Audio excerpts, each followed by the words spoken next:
किले की रजिस्ट्री अपना नाम कराना चाहते हैं, न ताजमहल की रजिस्ट्री हम अपने नाम कराना चाहते हैं। हम चाहते हैं कि ठेकेदारों की गुलामी से हमें मुक्ति मिलनी चाहिए। हम चाहते हैं कि गांव से लेकर शहर तक जो कच्चा कर्मचारी सफाई का, सीवर का 3-4 क्लास का कर्मचारी काम करता है, 20 साल से 25 साल से उसकी नौकरी पक्की होने कहा है। सरकार 3 दिन में फैसला करे इतवार तक, और 3 दिन तक हम हड़ताल पर रहेंगे। अगर इतवार तक सरकार ने फैसला नहीं किया तो बताओ ये हड़ताल को फिर आगे बढ़े या वहीं स्थगित कर दे।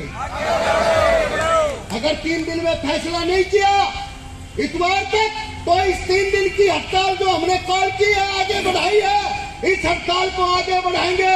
और जरूरत पड़ी तो जनता को साथ लेकर के अनिश्चितकालीन हड़ताल। लगातार दूसरे दिन की हड़ताल के अध्यक्ष भाई संजय बिगलान जी, साथी सरवण बहुत, और रोहतक के मेरे सभी जुझारू संघर्षशील पदाधिकारीगण, जिला और इकाई के साथी, यहाँ पर उपस्थित मेरे नौजवान बुजुर्गों, मेरी मातृशक्ति, और मेरे साथ में उपस्थित यहाँ राज्य के कैशियर साथी महेंद्र सिंह संगेलिया जी, साथी सुनील चंदालिया डिप्टी जनरल सेक्रेटरी, साथी नरेश मलकट,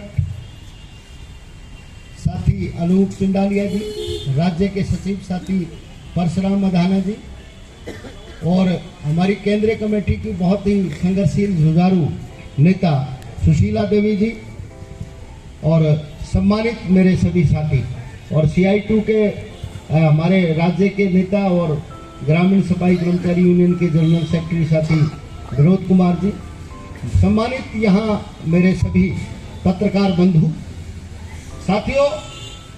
हमने हरियाणा सरकार से लगभग 4 महीना पहले एक मांग पत्र भेज करके ये मांग की थी, मांग नहीं बल्कि अपील की थी कि आज प्रदेश में जो पालिका परिषद निगम है या जो गांव से लेकर के शहर तक की सरकारी विभागों में जो सफाई का काम करने वाला सफाई कर्मचारी जो सीवरमैन है, या विभाग का जो 3-4 क्लास का कर्मचारी है, चाहे वो टेम्पो ड्राइवर है, चाहे वो ट्रैक्टर ड्राइवर है, दफ्तर का पीएन है, क्लर्क है, आपका बिल वितरक है, सफाई निरीक्षक है, अन्य जो 3-4 क्लास के पदों पर काम करता है, इलेक्ट्रीशियन है, माली है, बेलदार है, इन तमाम लोगों की जो रेगुलाइजेशन की बात है, वो आज 1996 के बाद अब तक उनका रेगुलाइजेशन सरकार ने नहीं किया।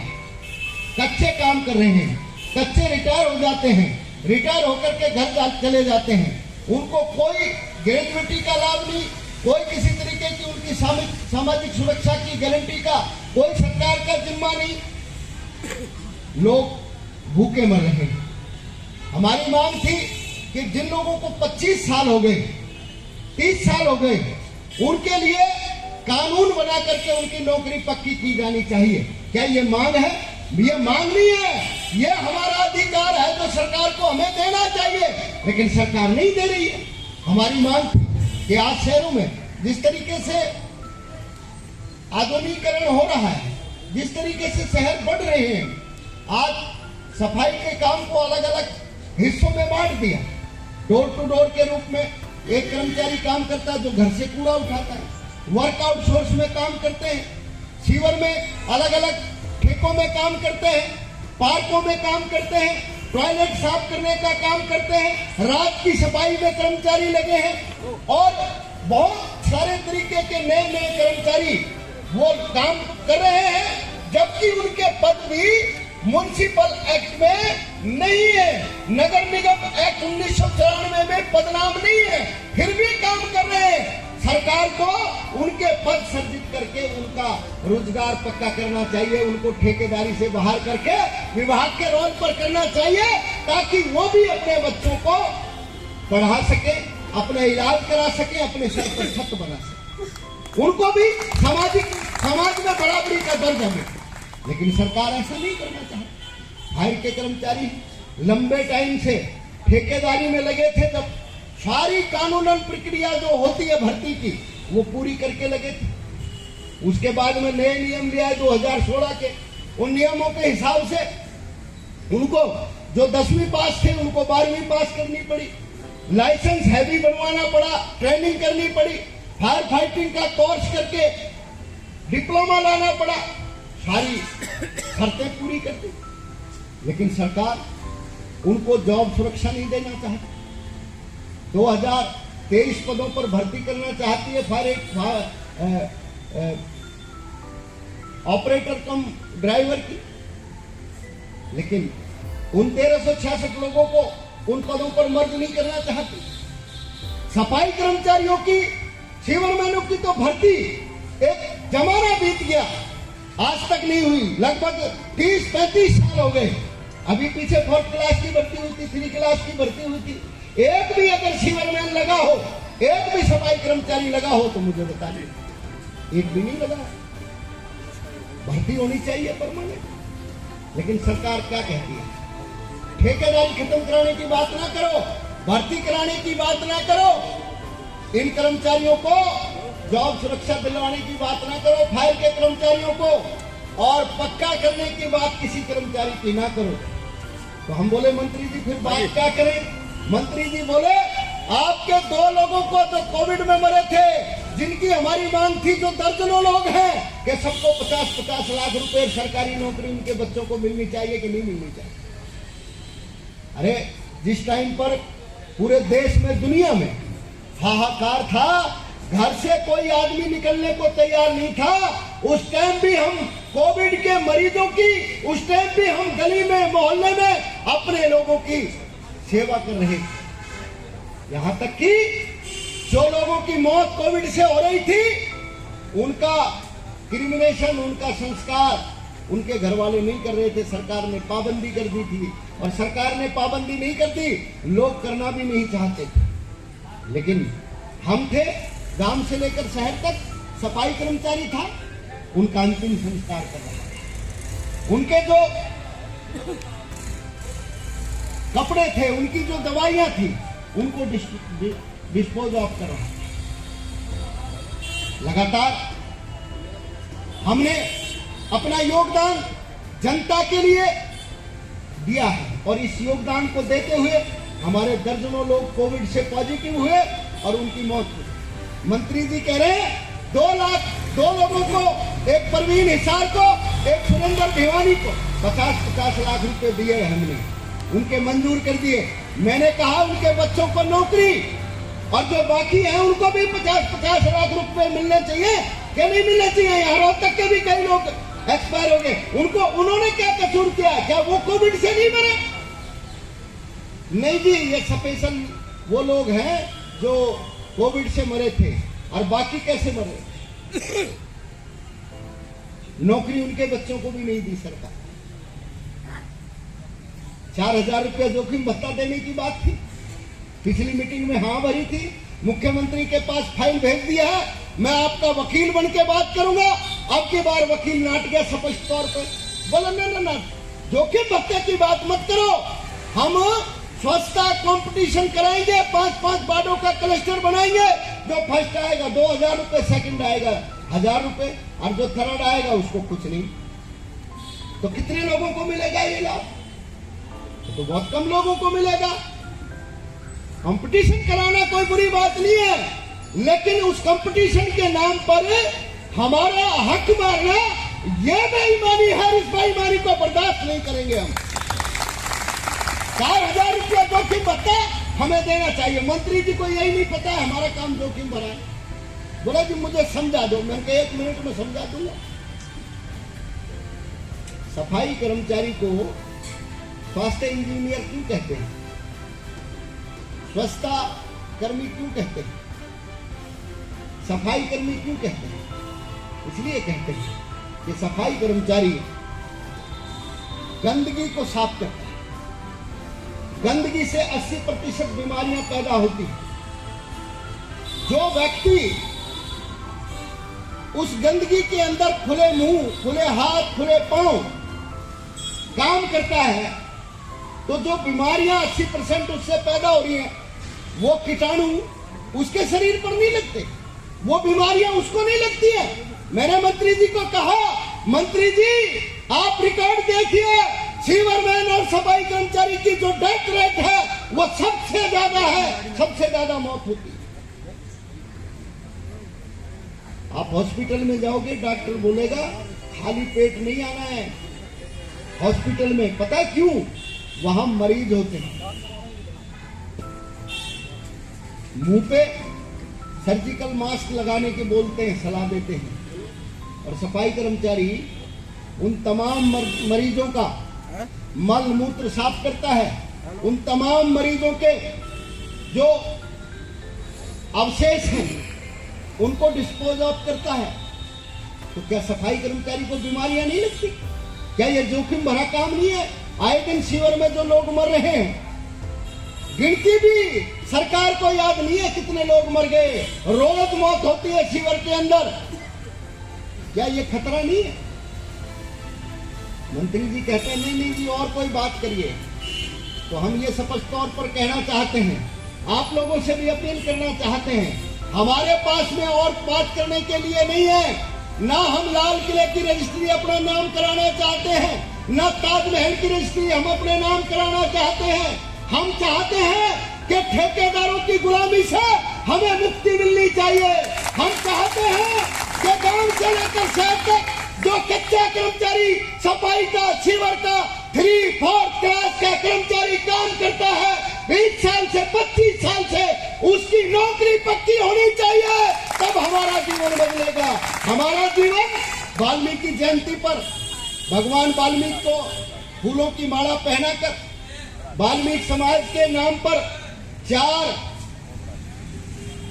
तारीफ की बातें कहने से, सफाई कर्मचारी के पांव धोने से, सफाई कर्मचारियों के घर खाना खाने से हमारा जीवन में परिवर्तन नहीं आएगा।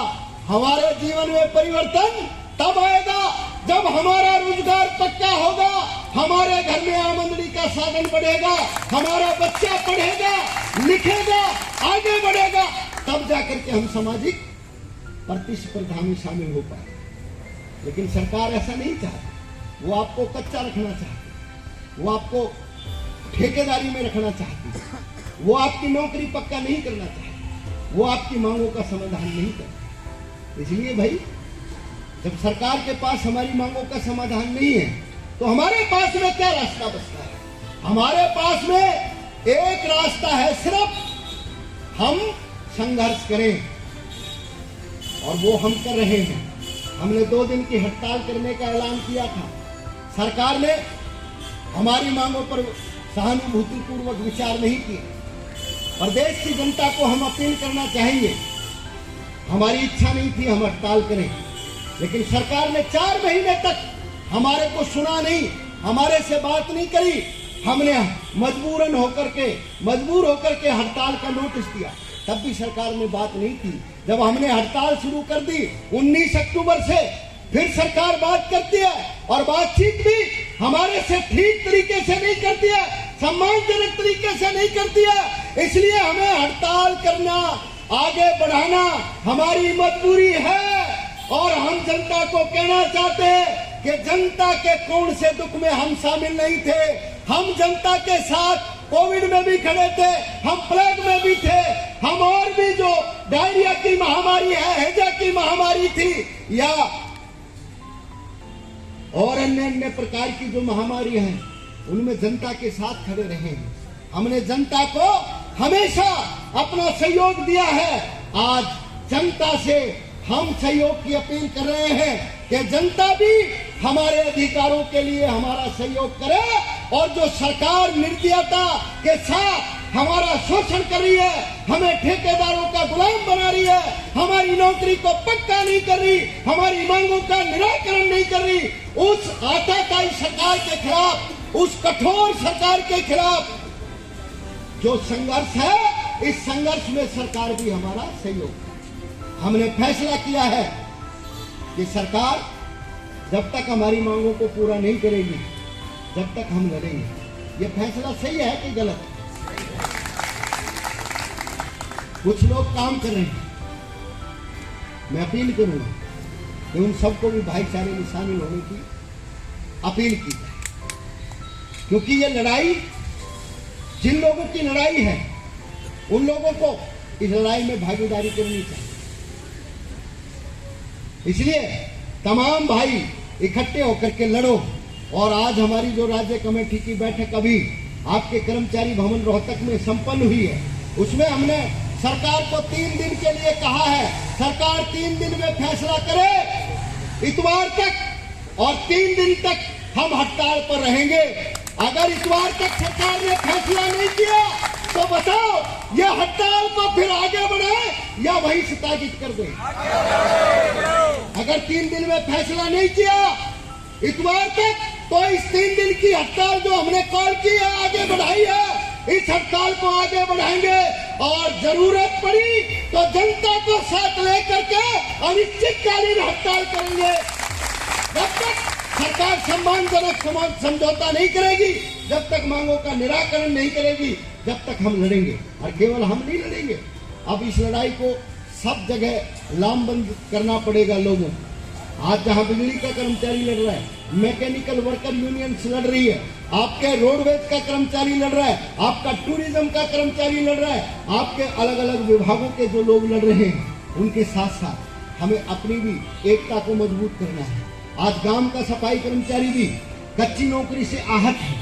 आज अलग अलग स्कूलों में, ITI में लगे लोग, अलग अलग DC ऑफिस में, SDM ऑफिस में लगे लोग, अलग अलग यूनिवर्सिटी में काम करने वाले लोग, निगम, बोर्ड, कॉरपोरेशन, सरकारी, अर्ध सरकारी विभागों में जो सफाई कर्मचारी सीवरमैन लगे हैं, उनका भारी शोषण है। उनको ठेकेदारों का गुलाम बना करके रख दिया है। हमारा काम बनता है सबको इकट्ठा करके लड़ेंगे, सबको एक साथ लेकर के लड़ेंगे, पक्का होकर के रहेंगे, ठेकेदारी को भगा करके रहेंगे। ये लड़ाई केवल मांगों की लड़ाई नहीं है, ये लड़ाई अन्याय के खिलाफ है, ये लड़ाई गुलामी से आजादी की है, ये लड़ाई मान सम्मान की लड़ाई है। और भाई दोस्तों, उसके लिए हमें चाहे कितनी कुर्बानी देनी पड़े, हम तैयार हैं। हम निहत्थे लोग हैं, हम निहत्थे लोग हैं। सरकार के सामने बैठे हैं, सरकार के पास में सारे साधन हैं। सरकार हमारे साथ में जो भी व्यवहार करे, उसकी इच्छा हो वो कर ले, लेकिन हम जब तक हमारी मांगों का समाधान नहीं होगा, हम पीछे नहीं हटेंगे। हम लड़ेंगे, कुर्बानी देंगे, जेल जाएंगे, लाठी खाएंगे, लेकिन सम्मान को बहाल कराए बगैर, मांगों को पूरा कराए बगैर काम पर गलत कर रहा हूं कि सही कर रहा हूं। इसी के साथ धन्यवाद, मजबूती से जुटे रहो। बहुत बहुत क्रांतिकारी शुभकामनाएं आपको। और मैं ये आशा करता हूं कि ये लड़ाई जितनी लंबी चल जाए, रोहतक के साथी पहले से मजबूत रहे हैं, आज की इस लड़ाई को मजबूती के साथ लड़ेंगे और लड़ाई को जीत तक लेकर के जाएंगे। मुझे भरोसा है आपके ऊपर।